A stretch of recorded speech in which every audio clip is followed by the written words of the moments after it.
राज्यसभा चुनाव को लेकर राजस्थान की सियासी जो तस्वीर है वो बिल्कुल साफ हो गई है। बीजेपी और कांग्रेस ने अपने अपने उम्मीदवार उतार दिए हैं। राजस्थान से बीजेपी की तरफ से सतीश पूनिया और डॉक्टर अलका गुर्जर को उम्मीदवार बनाया है, तो कांग्रेस ने नीरज डांगे पर दाव खेला है। मैम, सबसे पहले तो आपको राज्यसभा सदस्य जिस दिन बनाया गया उसको लेकर हार्दिक शुभकामनाएं। थैंक यू, बहुत बहुत धन्यवाद। मैम, इस जिम्मेदारी को आप कैसे देखते हैं, क्योंकि एक तरफ से महिलाओं को बीजेपी सरकार भी यूके की मोटिवेट करती है और अब आज आपको पार्टी ने मौका दिया है, इस जिम्मेदारी को आप कैसे देखते हैं? देखिए, सबसे पहले तो मैं आभार और धन्यवाद व्यक्त करना चाहूँगी माननीय प्रधानमंत्री जी, राष्ट्रीय अध्यक्ष जी, संगठन महामंत्री संतोष जी, प्रदेश की लीडरशिप भजन लाल जी, प्रदेश अध्यक्ष, और 19 सभी कार्यकर्ता बंधुओं का, जिनकी वजह से इस दायित्व के लिए मुझे पार्टी ने चुना है।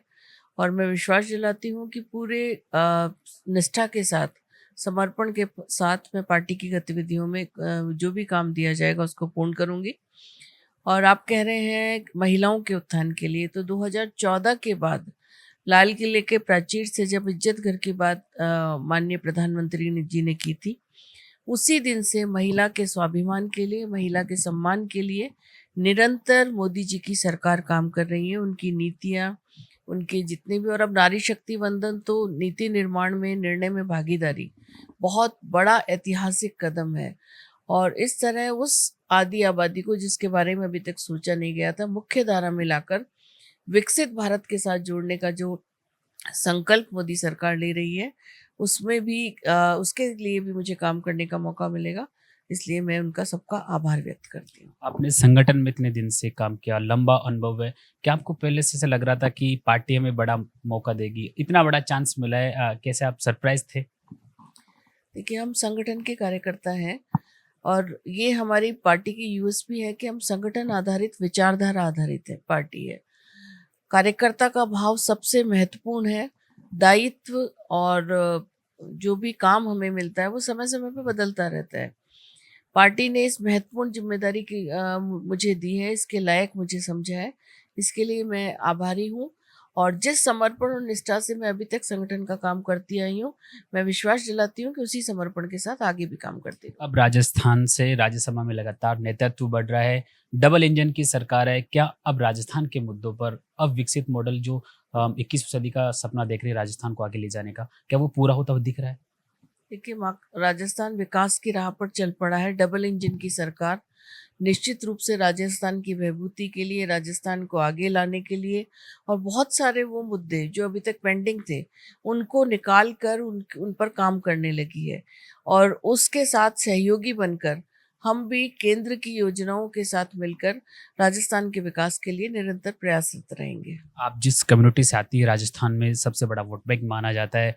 कैसे देख रहे हैं कि अब आगे आने वाले दिनों में, अब राज्यसभा आप जा रहे हैं, क्या लगता है कि राजस्थान में अब हर उस कम्युनिटी को वो आगे उठाया जाए, उसकी भी भागीदारी तय होनी चाहिए? देखिए, हम वोट बैंक की राजनीति भारतीय जनता पार्टी कभी नहीं करती। सर्व समाज को साथ लेकर चलना, और विशेषतः उस वंचित समाज को लेकर चलना जो अभी तक वरीयता से दूर था, जिसे सॉरी, एकदम से नेग्लेक्ट किया हुआ था। उन सब समाजों को समरसता उनमें रहे, वो सब की विकास में भागीदारी रहे, वो सब मिलजुल कर एक स्वस्थ और श्रेष्ठ समाज का निर्माण करें। यही भारतीय जनता पार्टी की प्रायोरिटी रही है। और नेशन फर्स्ट के जो हमारा मोटो है, उसके अनुरूप हम सब मिलकर काम करते रहते हैं। मेरा आखिरी सवाल, सतीश पूनिया को जिस तरह से उम्मीदवार बनाया गया है, राजनीतिक का लंबा अनुभव है, संगठन का भी उनको काम मिला तो उन्होंने बखूबी निभाया। राजेंद्र राठौड़ भी उस रेस में शामिल थे। क्या लगता है कि पार्टी उनके ऊपर भी कुछ सोचेगी और उन्हें भी कुछ बड़ा तोहफा दिया जाएगा? देखिए, ये पार्टी का निर्णय है और समय काल परिस्थिति के अनुसार पार्टी समय समय पर निर्णय करती है, और हर व्यक्ति को उसका ड्यू शेयर पार्टी में दिया जाता है। उनकी भी जहाँ पार्टी को होगा कि काम की आवश्यकता है, दायित्व की आवश्यकता है, उन्हें जरूर सम्मान मिलेगा। राजस्थान की अब सरकार क्योंकि 2.5 साल के कार्यकाल को आप कैसे देखते हैं? क्या राजस्थान में जो परिपाटी रही है चुनाव में, 5 साल कांग्रेस रहती है, 5 साल फिर सरकार बदलती है, क्या परिवर्तन राजस्थान में एक स्थायी सरकार की उम्मीद जनता करती है? आप देखिएगा, डबल इंजन की सरकार जिस गति से राजस्थान में काम कर रही है, जिस गति से पेंडिंग मुद्दों को सुलझा कर, और पानी हो, बिजली हो, सड़क हो, इंफ्रास्ट्रक्चर डेवलपमेंट हो, युवाओं के काम हो, महिलाओं के उत्थान की बात हो, हर जगह पर आगे बढ़कर सरकार काम कर रही है। और ये जो विकास की राजनीति जो भारतीय जनता पार्टी की सरकार कर रही है, उससे जुड़ाव हर वर्ग का हो रहा है। और हम 2047 में विकसित भारत की संकल्प के साथ जो मोदी सरकार की नीतियां हैं उनके साथ आगे बढ़ रहे हैं। तो आप देखिएगा कि अगली सरकार भी भारतीय जनता पार्टी की ही होगी, क्योंकि राजस्थान के विकास को गति देने का काम यही सरकार कर रही है। तो ये थी मेरे साथ बांदीकुई से फॉर्मर एमएलए अलका गुर्जर, जिन्हें हाल ही में राज्यसभा किया गया है और राजस्थान से अब राज्यसभा में लगातार जो कैंडिडेट्स है उनका जो प्रतिशत है वो भी लगातार बढ़ता जा रहा है और डबल इंजन की सरकार है। उम्मीद है राजस्थान में विकास की गति को और गति देखने को मिलेगी। कैमरामैन सचिन यादव के साथ में राकेश लवानिया, गोल्डन हिंद, जयपुर।